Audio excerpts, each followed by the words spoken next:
Assalamu alaikum.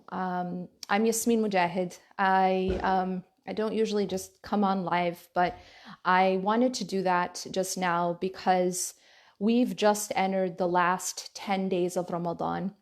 And this was the time when the Prophet ﷺ used to tighten his waistband. And what that means is that he used to take his worship and his generosity and his sadaqah and his charity to the next level, his prayer and his dhikr. And so this is our opportunity right now to tighten our waistband. I know that many of us have been spending this Ramadan in the worship of Allah subhanahu wa ta'ala. We've been reading Quran, we've been praying, we've been fasting, and we've been giving sadaqah, and we've been giving from our zakah. Alhamdulillah. But I want to take this opportunity and ask you to take it a step further, to take it a notch up. There is a cause that, and there is, alhamdulillah, right now, there are so many amazing causes.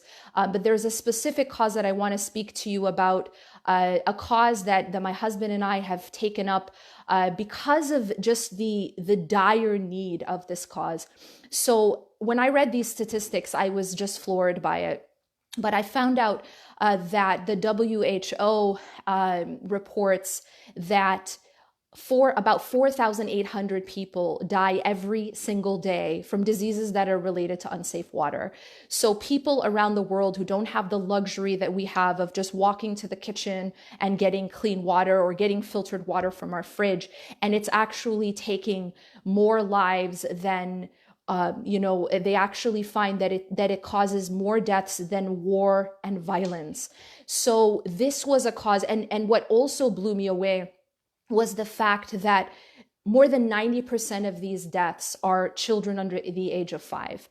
And while we're going through this unprecedented time, many of us are glued to the news, watching the death toll for COVID-19.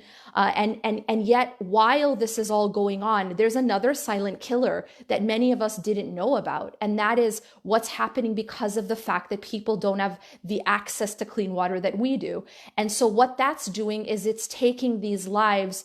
And many of us don't realize, while our eyes are on COVID-19, that this is killing more people. And the vast majority, unlike COVID-19, the vast majority are children under the age of 5.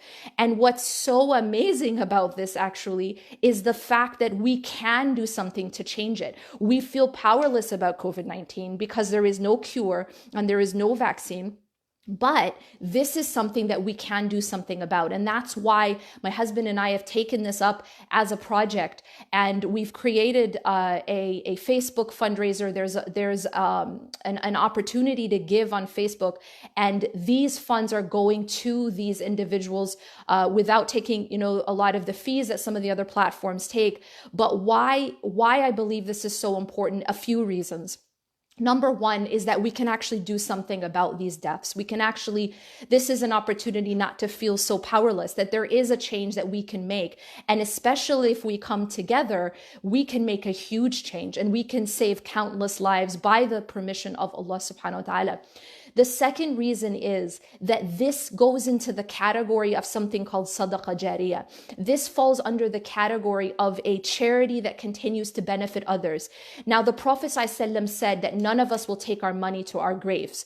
None of us will take our wealth. None of us actually, in fact, he says that all of the actions will cease when a person enters their grave, except for 3. And this is extremely important that we understand, because there's nothing else that we can do once we have passed away. And every single one of us, as a certainty, will enter our graves. But what happens after we enter our grave? We can't go back and pray. We can't go back and give sadaqah. We can't go back and read Quran at that point. But there are a few things that if we do it now, it will continue to benefit us there and then. And that is this, that if one of those one of those actions is something called sadaqah jariyah, a sadaqah, a charity that continues to benefit people even after we have passed away. And building a well or contributing to a well or to a pump that will continue to benefit people falls under this category of a sadaqah that continues to benefit. So not only can you save these people's lives by the permission of Allah subhanahu wa ta'ala, majority of them children, but you can also save yourself, because this will come back to you, inshallah ta'ala, in your grave and continue to bless you as you continue to save lives because of that action that you took now to create these wells, towards these wells and towards the pumps and towards allowing these people to have the basic necessity that every single one of us or most of us already have and we take for granted. And that's the ability to have access to clean water, to just go to the faucet and the water that comes out isn't going to kill us. It isn't going to make us sick. And so this is something that we should allow other people to have that opportunity. And there's no better time than right now, because we have just entered the last 10 days of Ramadan. This is the time when the Prophet ﷺ used to do the most. He was already, at such a high level in his worship, but he used to tighten his waistband and he used to do more. And so this is that opportunity, to really, really give at that higher level, to really, really strive at that higher level for Allah subhanahu wa ta'ala. And that is multiplied. As we know, the Prophet ﷺ told us that to find and to seek out Laylatul Qadr in the final 10 days or 10 nights rather of Ramadan. Now, Laylatul Qadr, Allah subhanahu wa ta'ala tells us, khayrun min alfi shahr, is better than 1,000 months. So that's 83 plus years. If you do an act today, on a day that falls on Laylatul Qadr, and we don't know when that is, and this is the wisdom of Allah and His Messenger, that He didn't tell us when it was, so that we're not just, if we knew when it was, we would be really awesome for one night, and then we would just go to sleep for the rest, right? But we don't know when it is, so that Allah subhanahu wa ta'ala, He encourages us to strive the entire 10 last portion of Ramadan. And that's really out of Allah's mercy, because we are striving more because of the fact that we don't know what night it is. And so if any good deed that we do, if it is a sadaqah jariyah, then it is not just multiplied the regular, 10 up to 700 up to infinite times, but it is even multiplied on top of that by if it does fall upon Laylatul Qadr.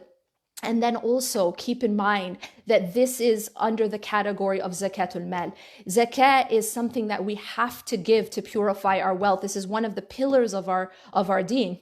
And this is an opportunity to give that obligation, to give that zakat in something that is a dire need. Again, it's a luxury that we may take for granted, but it is killing people. It is taking lives, and the vast majority of those lives are children under the age of 5. And so I encourage you to give and give generously. The appeal I have on my Facebook.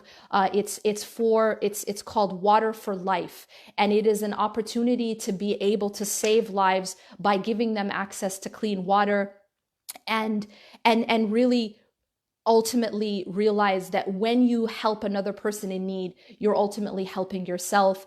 Any sadaqah that you give is actually a protection for you and your family as well. And so it is not only a protection, but it is also an investment with Allah subhanahu wa ta'ala. We are promised by the Prophet ﷺ that ma naqasu malun min sadaqah, that wealth is never decreased by giving sadaqah. And in fact, wealth is increased through sadaqah, because it's an investment in Allah subhanahu wa ta'ala, and it's an investment that you never lose in this investment, because this is Allah subhanahu wa ta'ala we're dealing with. We're not dealing with a bank. We're not dealing with something that could crash, right? It's not the stock market. It's the Creator. And Allah subhanahu wa ta'ala has told us that if we give Allah alone, it's ironic because it's Allah's wealth. I mean, everything that we have actually belongs to Allah subhanahu wa ta'ala. So we're giving it back to Allah, but in the process, we are saving lives by the permission of Allah subhanahu wa ta'ala. This is the mercy of Allah. He gives us a blessing. He gives us, realize that your wealth doesn't belong to you.